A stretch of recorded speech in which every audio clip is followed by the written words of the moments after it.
Bonjour tout le monde, ravi de vous retrouver pour cette nouvelle vidéo. On est le vendredi 17 février 2023. Comme chaque semaine, on passe en revue nos petites valeurs que l'on a en fait dans cette liste à droite de notre écran. Donc pas mal de petites valeurs en entrée. Alors des valeurs qui se comportent bien en ce moment, qui sont sur des plus hauts, sur même des plus hauts mensuels, notamment Veralia, Imeris, Valorec. Voilà, donc on va faire le point sur ces valeurs-là, puis évidemment celles que l'on suit en fil rouge. On attaquera tout de suite avec le CAC 40.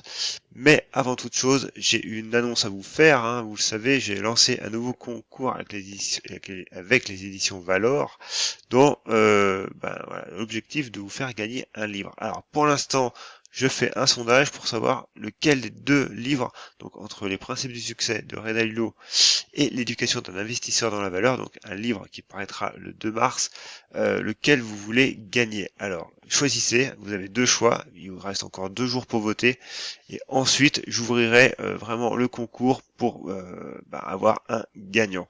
Donc là, pour l'instant, 2 livres, un choix, et n'hésitez pas à voter pour ceux que vous voulez que je vous fasse gagner. Donc c'est sur mon fil d'actualité Twitter, n'hésitez pas à redescendre un petit peu, vous le verrez, je l'ai publié hier le sondage, donc c'est tout récent. Allez, on revient sur TradingView, on est sur notre CAC 40, alors il est là, on est en unité hebdomadaire, une semaine, donc du coup une bougie égale une semaine, et on voit très bien que en hebdomadaire, on est vraiment sur les plus hauts depuis un an.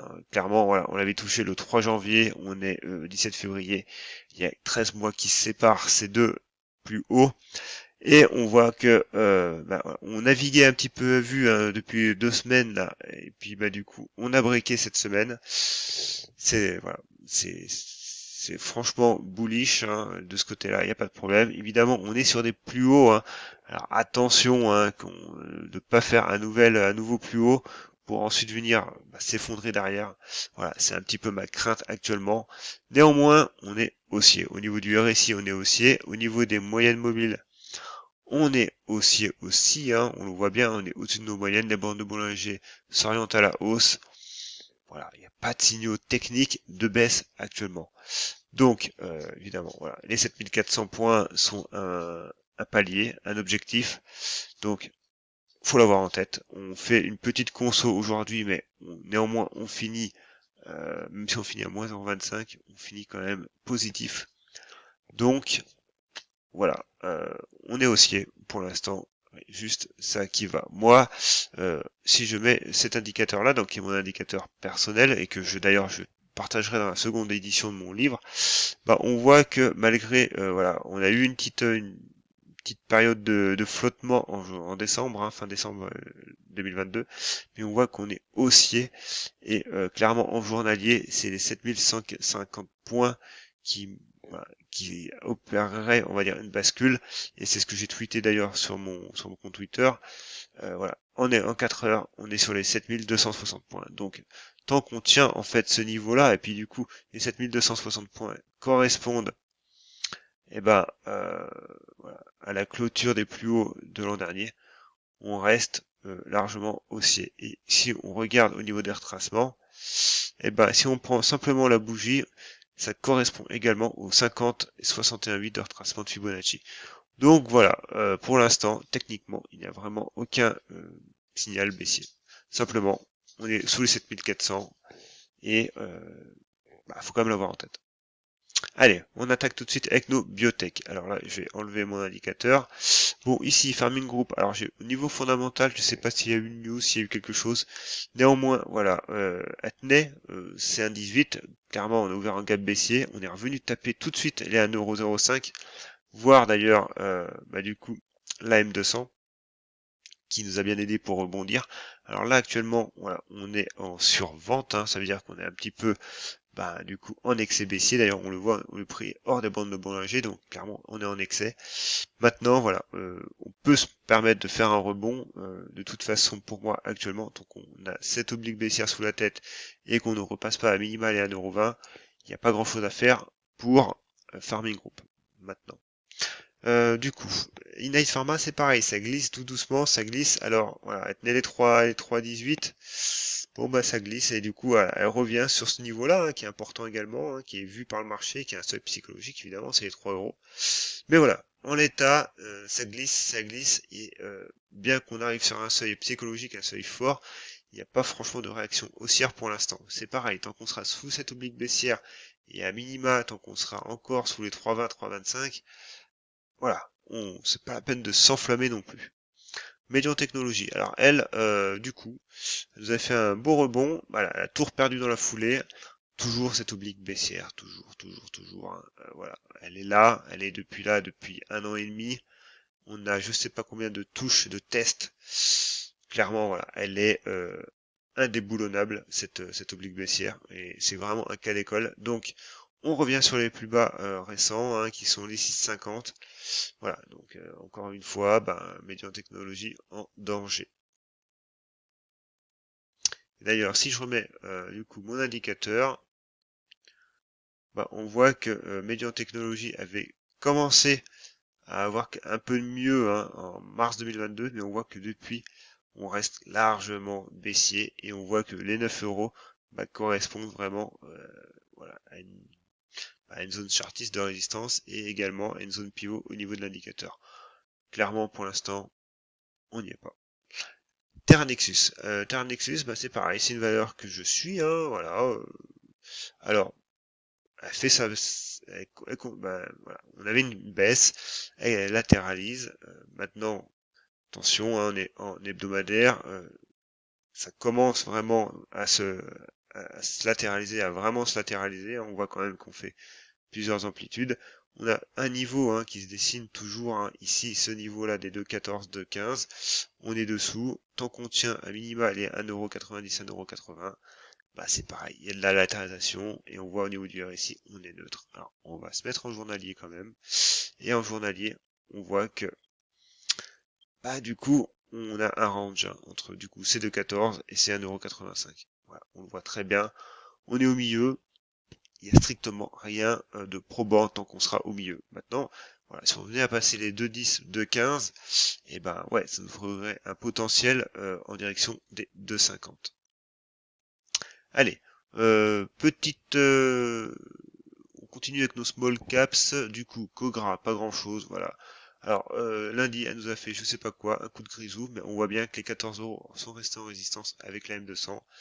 Et voilà, du coup, toujours ce range 12,50, 14 euros. Il ne se passe rien, du coup, sur Cogra. Nikon, bah c'est pareil, Nikon nous a fait une belle petite séance hier pour revenir sur les 2,50, hein, pareil. Mais voilà, on voit que les 2,50 bloquent. Alors, actuellement, ça bloque. Néanmoins, comme info, ça nous donne que bah, ce niveau-là des 2,50 est vraiment un niveau qui est intéressant pour le marché, en tout cas, hein.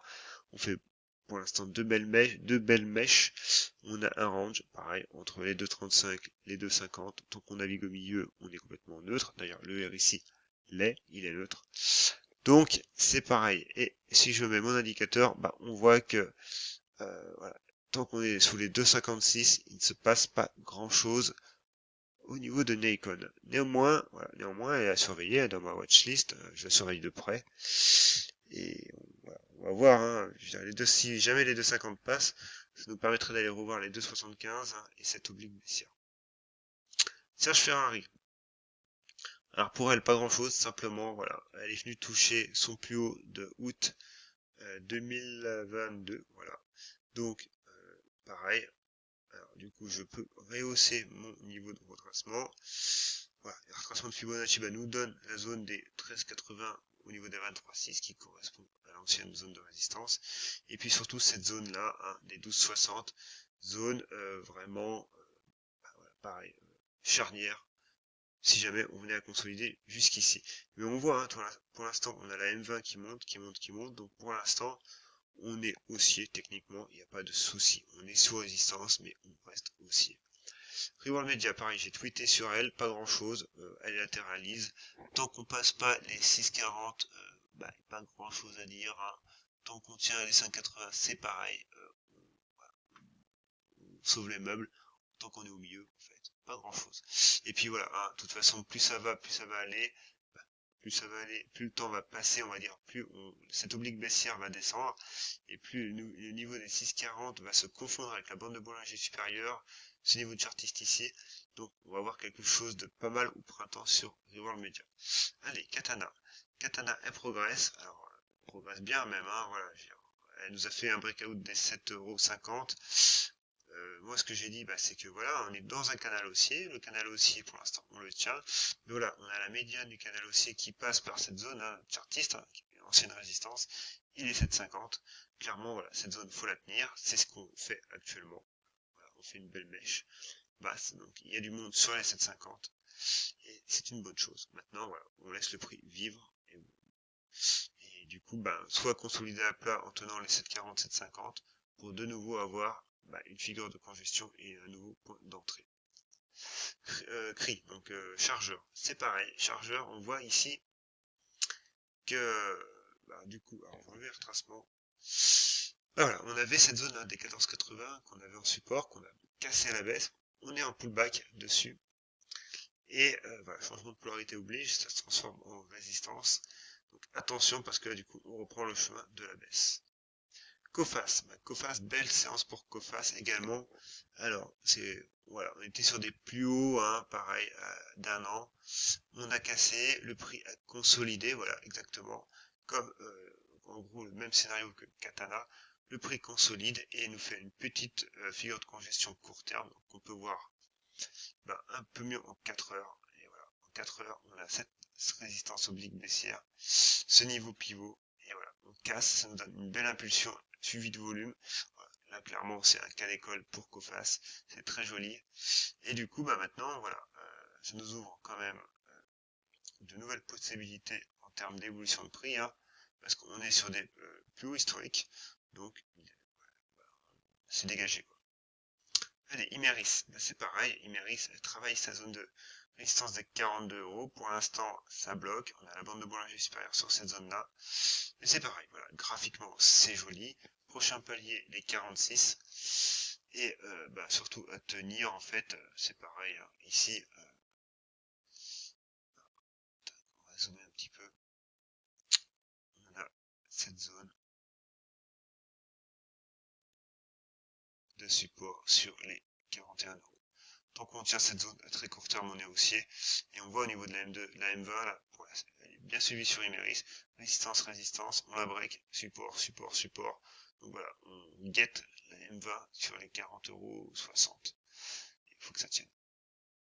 Et c'est pareil, là, on a clairement une belle figure, alors, avec une tasse et potentiellement une anse. Voilà. Donc, la figure n'est pas encore réalisée. Rien ne dit que ça sera une anse.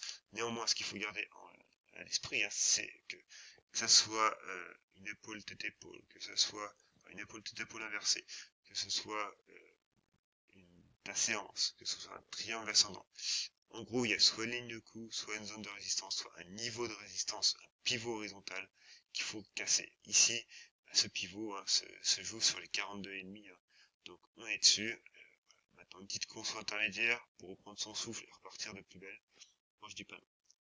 Ensuite, Veralia. Alors Veralia, c'est pareil. Alors Veralia, pour le coup, voilà, c'est explosif, hein, c'est parti. Donc là, pour le coup, maintenant, c'est un peu tard de rentrer évidemment sur le titre A parce que voilà, le titre a explosé. Si on se met en hebdomadaire, on voit qu'on avait notre niveau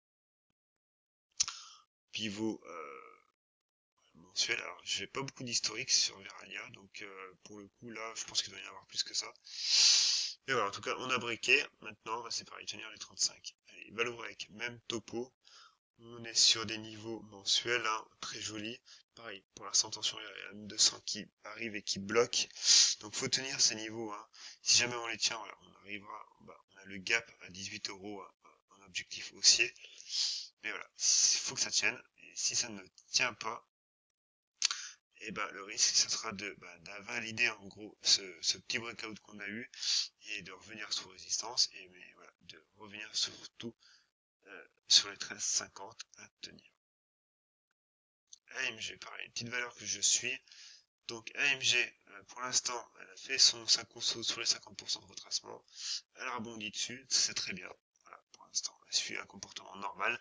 Moi, ce que je guette maintenant, c'est vraiment une une nouvelle congestion hein, qui se fasse tranquillement. Alors ici on est en journalier, on va plutôt se mettre en 4 heures. Alors moi j'aime bien le 4 heures, le 1 heure est un peu rapide pour moi, donc on va rester en 4 heures.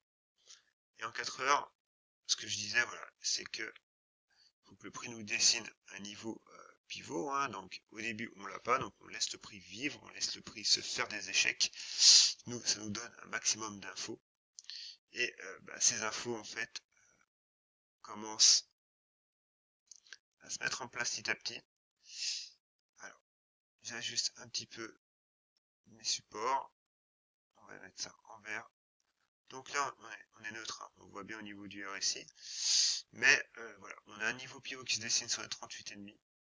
On a des bandes de Bollinger qui sont encore assez larges, hein, donc voilà, le prix peut continuer de mûrir, hein, on peut très bien revenir sur les 37, sur les 38 ou 37,80, voire 37,60, et vraiment continuer pour avoir un niveau pivot qui se dessine sur les 38,5. Et on aura un bon signal de reprise haussière, parce qu'on voit quand même qu'on est dans une tendance haussière à moyen terme. JAK Metal, donc, qui est une demande, donc ici on va se mettre en hebdomadaire. En hebdomadaire, qu'est-ce que je vois, c'est que on revient sur un niveau important, support, du coup changement de polarité avec la cassure, résistance, résistance, là on est dedans, on est en plein dedans, donc attention. Maintenant, si ça passe, la prochaine zone d'importance pour moi, ça reste déjà cette oblique baissière en objectif. Alors, déjà, on va se mettre. Donc cette oblique qui est très très long terme, hein, par contre qui est un petit peu, voilà, un petit peu ajusté quand même.